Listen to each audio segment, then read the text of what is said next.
अमरपुर गांव के बाहर हाईवे के किनारे एक बहुत पुराना बड़ा सा पीपल का पेड़ था।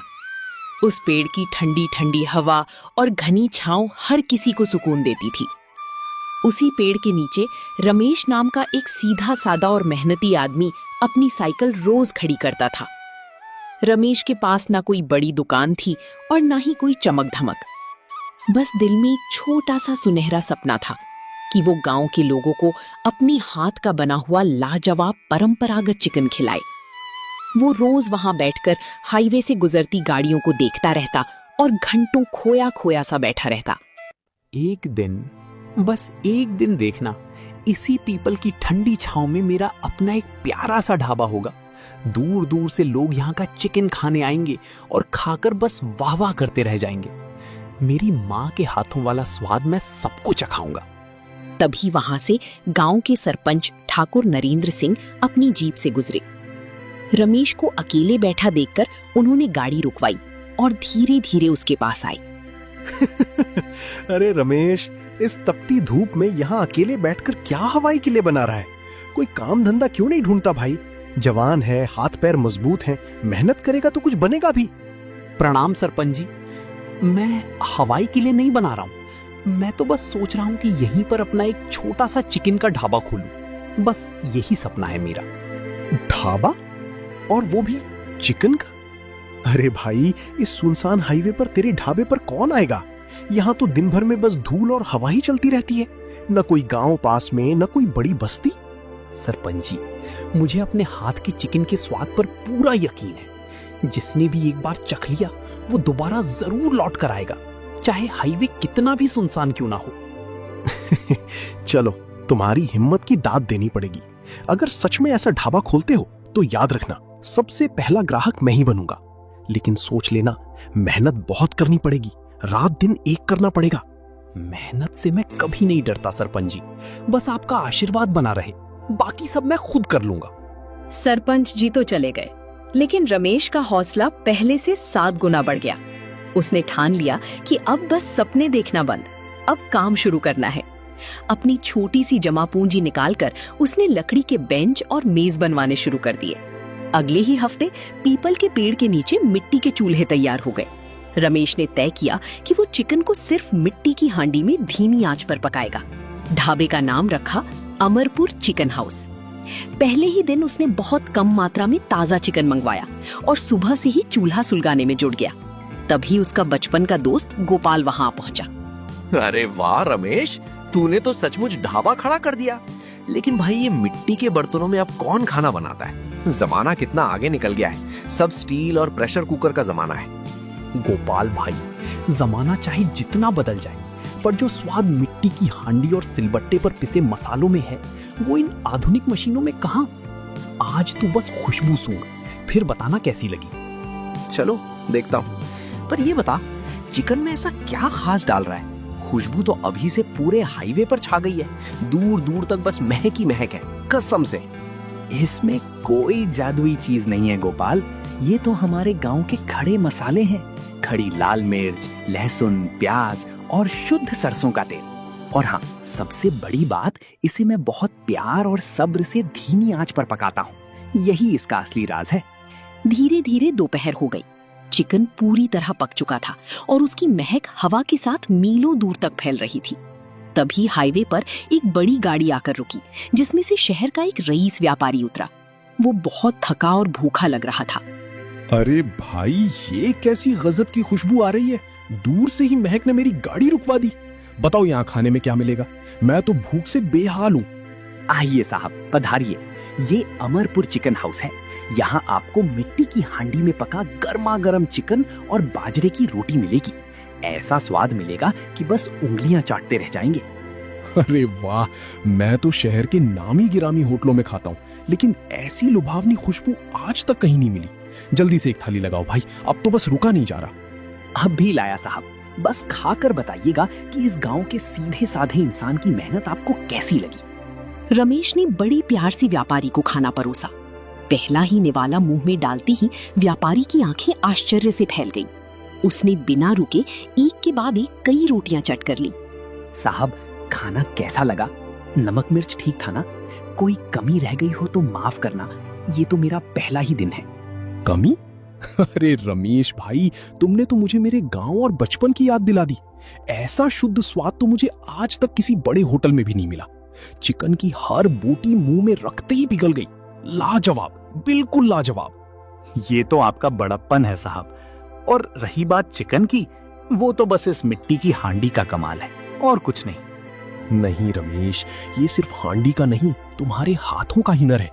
ये लो खाने के पैसे, और ये रहा तुम्हारी मेहनत और ईमानदारी का इनाम। व्यापारी ने खाने के पैसों के अलावा 500 का एक कड़क नोट निकालकर रमेश के हाथ पर रख दिया। रमेश हैरान रह गया और पीछे हटने लगा। नहीं नहीं साहब, इतने पैसे मैं नहीं ले सकता। जितना खाने का बनता है उतना ही दीजिए। ये इनाम बहुत ज्यादा है, मैं इस लायक नहीं हूँ। इसे मना मत करो रमेश, ये पैसे नहीं, एक खुश ग्राहक का आशीर्वाद समझो। तुम्हारी सादगी और ईमानदारी देखकर मेरा दिल भर आया। देखना, तुम्हारा ये ढाबा एक दिन बहुत बड़ा नाम करेगा।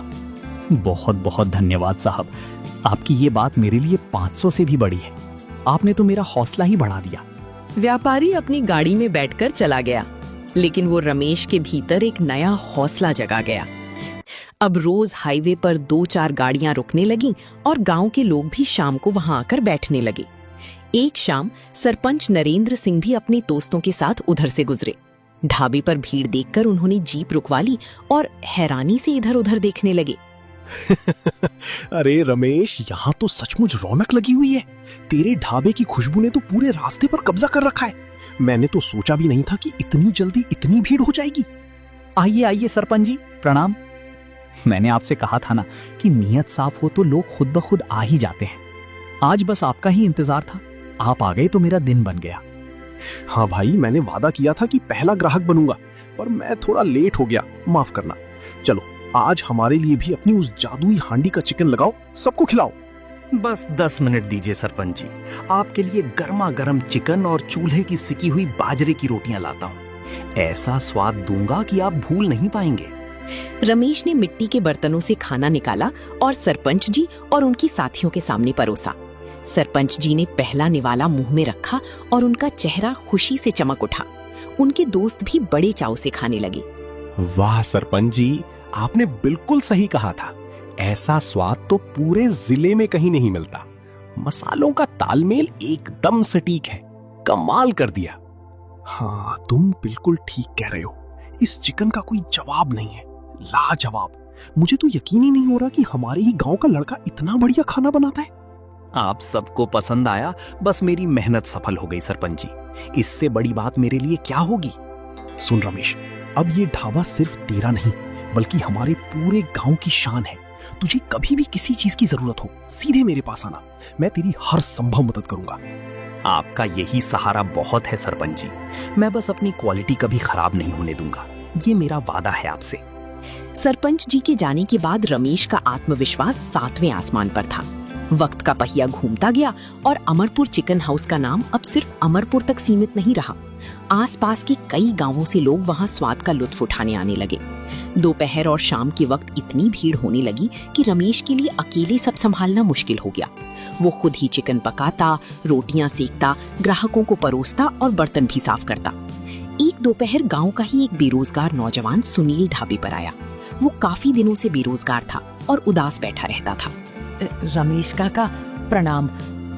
मैं पिछले कई दिनों से देख रहा हूँ कि आप सुबह से रात तक अकेले ही सब काम करते रहते हैं। क्या आपको ढाबे पर किसी मददगार की जरूरत है? मैं काम करना चाहता हूँ। आओ सुनील बेटा। हाँ, काम तो बहुत बढ़ गया है और अकेले सब संभालना भारी पड़ रहा है।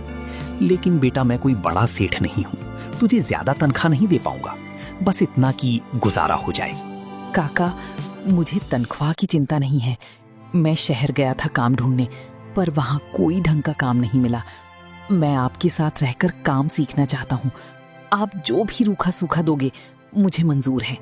देख सुनील, काम छोटा हो या बड़ा, मेहनत पूरी करनी पड़ती है। साफ सफाई और आदर सत्कार में कोई कमी नहीं होनी चाहिए। ग्राहक हमारा भगवान है। अगर तू ये सब कर सकता है तो आज से तू मेरा साथी है। आप जैसा कहेंगे वैसा ही होगा काका। मैं आज से ही काम पर लग जाता हूँ। बताइए, सबसे पहले क्या करना है? मैं कोई भी काम करने को तैयार हूँ। चलो सबसे पहले उन बर्तनों को अच्छे से मांज लो और फिर चूल्हे के लिए सूखी लकड़ियां इकट्ठा कर लो। चिकन तैयार होने वाला है, ग्राहक आते ही होंगे, जल्दी करो बेटा। सुनील के आने से रमेश को बहुत बड़ी राहत मिल गई। सुनील बहुत फुर्तीला और आज्ञाकारी था। ग्राहकों को पानी देना, मेज साफ करना और रमेश को मसाले लाकर देना, सारे काम हंसते हंसते करने लगा। रमेश अब पूरी तरह चिकन के स्वाद को और बेहतर बनाने में ध्यान लगाने लगा। सब कुछ बहुत अच्छा चल रहा था, लेकिन कहते हैं ना कि वक्त हमेशा एक जैसा नहीं रहता। एक दिन दोपहर के समय जब ढाबा ग्राहकों से खचाखच भरा था, अचानक आसमान में काले घने बादल छा गए। देखते ही देखते मूसलाधार बारिश शुरू हो गई। रमेश का ढाबा खुला था।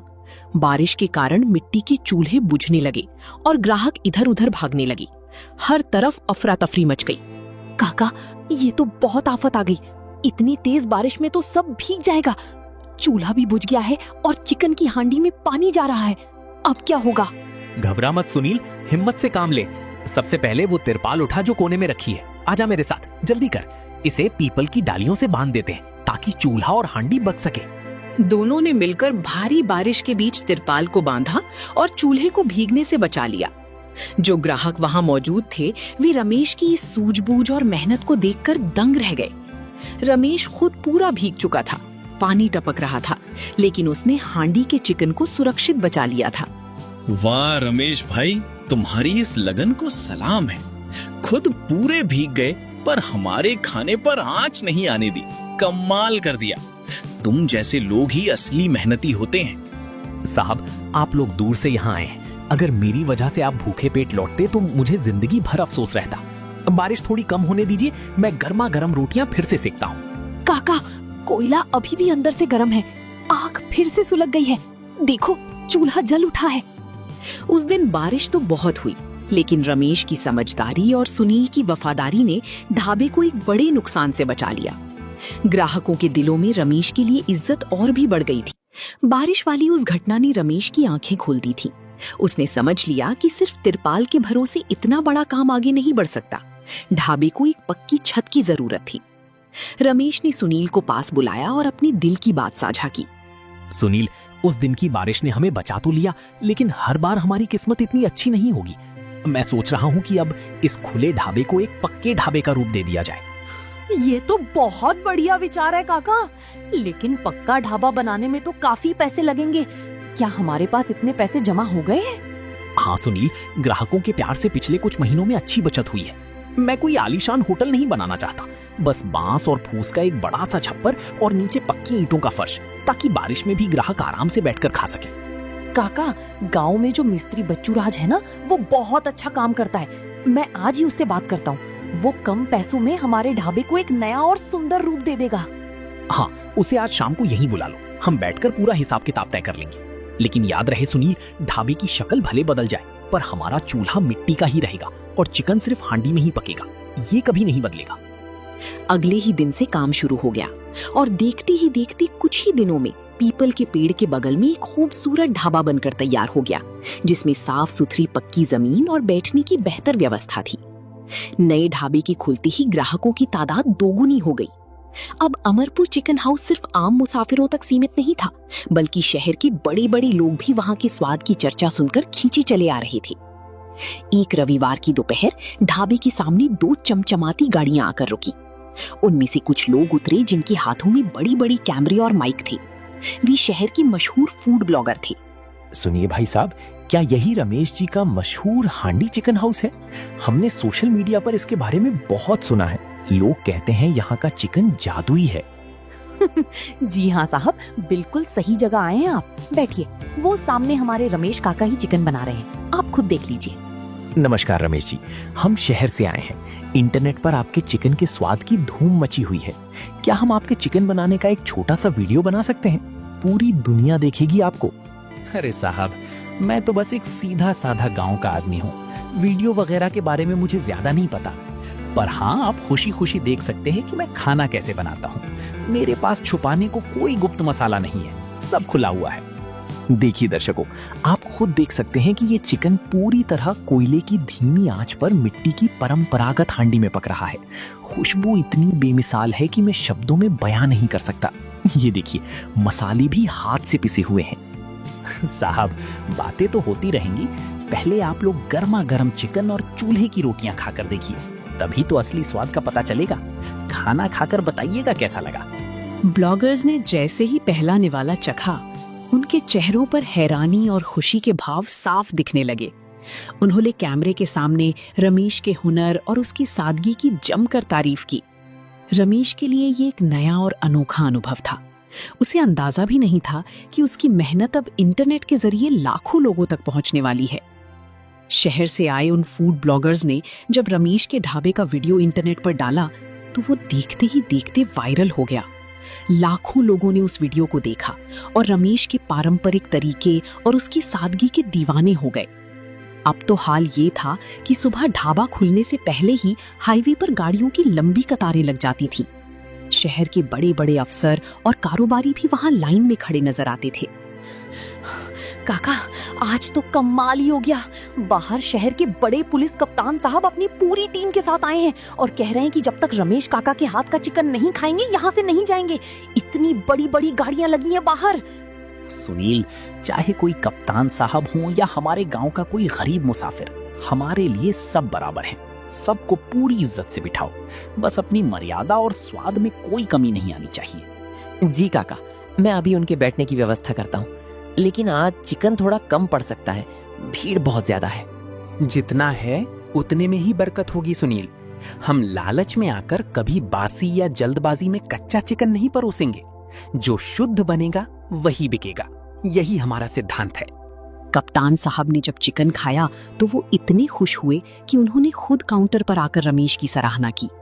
रमेश जी, मैंने बड़े बड़े शहरों के महंगे महंगे कबाब और चिकन खाए हैं, पर जो सुकून और शुद्ध स्वाद आपकी इस मिट्टी की हांडी के चिकन में है वो कहीं नहीं है। आपकी ईमानदारी ही आपकी असली ताकत है। साहब, आप जैसे बड़ों का आशीर्वाद ही मेरी असली कमाई है। मैं तो बस अपनी मेहनत पूरी रखता हूँ, बाकी सब ऊपर वाले की कृपा है। दिन, महीने और साल बीतते गए। रमेश का अमरपुर चिकन हाउस अब उस पूरे जिले की सबसे मशहूर जगह बन चुका था। रमेश ने बहुत पैसा कमाया, लेकिन उसके पैर हमेशा जमीन पर ही रहे। उसने अपने ढाबे को किसी आधुनिक रेस्टोरेंट में नहीं बदला। वही मिट्टी के चूल्हे, वही पीपल की छांव और वही सादगी बनी रही। एक शाम सरपंच नरेंद्र सिंह फिर से ढाबे पर आए। अब वो काफी बूढ़े हो गए थे, लेकिन रमेश के लिए उनका प्यार और सम्मान पहले जैसा ही था। रमेश, आज तुझे इस मुकाम पर देखकर मेरा सीना गर्व से चौड़ा हो जाता है। कहाँ तू इसी पीपल के नीचे साइकिल लेकर अकेला बैठा करता था, और आज देखो तेरा नाम पूरी जिले में मशहूर है। सरपंच जी, ये सब आपकी दी हुई हिम्मत का नतीजा है। अगर उस दिन आपने मुझे टोक कर मेरी हिम्मत ना बढ़ाई होती तो शायद मैं आज भी यहीं बैठकर सिर्फ सपने ही देख रहा होता। और सरपंच जी, काका ने तो मुझे भी अपने पैरों पर खड़ा कर दिया। आज मैं भी इस ढाबे का एक छोटा सा हिस्सा हूँ। ये मेरे लिए बहुत बड़ी बात है। हाँ सुनील, रमेश ने सिर्फ अपनी किस्मत नहीं बदली, बल्कि गांव के कई नौजवानों को रोजगार भी दिया है। यही एक सच्चे और भले इंसान की पहचान होती है। अमरपुर गांव के बाहर हाईवे किनारे बना वो चिकन ढाबा आज भी इस बात का गवाह है कि सच्ची लगन, साफ नीयत और अपनी संस्कृति से जुड़े रहने से कोई भी इंसान आसमान की ऊंचाइयों को छू सकता है। रमेश की कहानी गांव के हर उस इंसान के लिए एक मिसाल बन गई जो अपनी आंखों में एक छोटा सा सपना लेकर जीता है। वही पीपल का पेड़, वही मिट्टी की हांडी और वही सादगी, बस यही रमेश की असली पहचान बन